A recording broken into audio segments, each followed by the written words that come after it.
Hey Steve, how do you compare and contrast how Kevin and Klay carry you guys through different stretches of the game?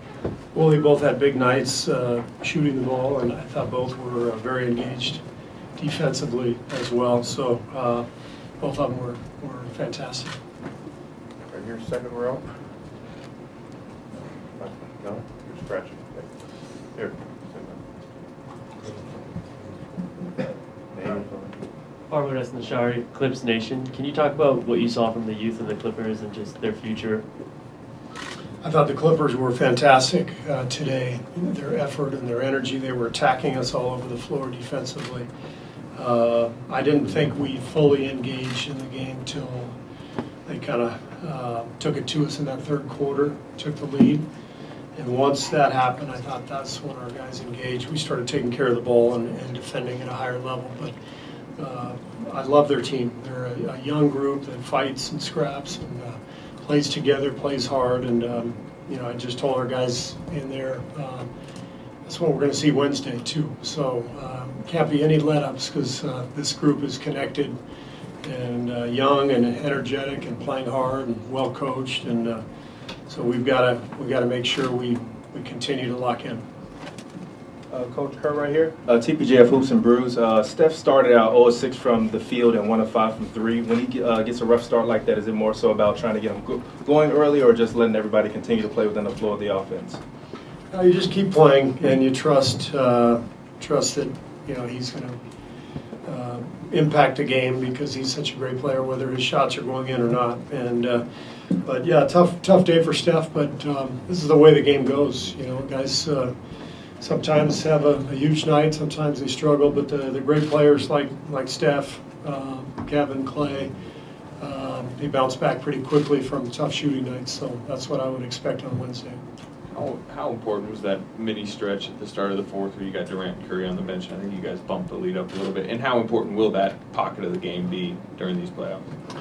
Yeah, I mean, we're mixing and matching a little bit, and we had to change our rotation because of Steph's early foul trouble. But the third quarter, we were able to keep a pretty regular rotation out there. And as I said, I thought the last part of the third and the early fourth were really important moments for us in the game. So, the guys who came in to start that fourth did an excellent job executing. We got some good buckets and some stops and kept the game going for us. Les Goldberg with the step back, Coach. Shea Gilgeous-Alexander, he's compared by some people to Sean Livingston or even Andre Iguodala. What did you see from him tonight, and do you think those comparisons are appropriate? He's a really good young player. For a rookie to come in and attack with confidence the way he did, that shows you what he's about. So I thought he was great. He really hurt us, especially in that first half. And I thought we did a better job on him in the second half, but he's got a great future. Coach Ryan Gorski, San Francisco Examiner. How big was Alfonso McKinnie there in that little stretch there in the fourth quarter where he tipped that offensive rebound out to Steph and then got his tip in, I think, off a play miss? Yeah, Zoe has been great, these first 4 games of the playoffs. He has the athleticism to not only hang in an NBA playoff game, but even to stand out in a playoff game. He gets a lot of offensive rebounds. Good defensively. He's smart. And I thought he gave us huge minutes tonight. Steve, Nick Friedel, ESPN. All right. You mentioned Steph's foul trouble. Why do you think that's been a problem for him these last couple of games? He just hasn't been focused. I don't know if you saw his shoes. You see his shoes? One shoe said no, and the other shoe said reach. So he didn't reach as much tonight, so that was good. But Steph sometimes loses focus. I mean, it's he's such a fascinating player because the same thing that makes him not hesitate to shoot a fadeaway 30-footer maybe is the same thing that gets him in foul trouble. He doesn't overthink much. So he's just gotten into a habit lately of reaching, and instead of showing his hands and trusting the help behind him, and did a better job in the second half. I don't think he picked up a foul. Maybe he did late. I don't know, He'll be fine. I mean, he's just in a little bit of a rut right now with that stuff. But second half was a good spell for him where he was disciplined and stayed in the game. Kyle Goon, Orange County Register. Steve, obviously, Gallinari's had some tough shooting against you guys. How do you kind of attribute the credit for what you guys have been able to do defensively on him this series? Well, the playoffs are, they're a different deal for everybody. You're so much more locked in defensively. You can see what the Clippers are trying to take away with our three-point shooting, and that's what we're trying to do to them too. We're trying to take away, guys coming off screens, and we know what a huge factor and key Gallinari is for them.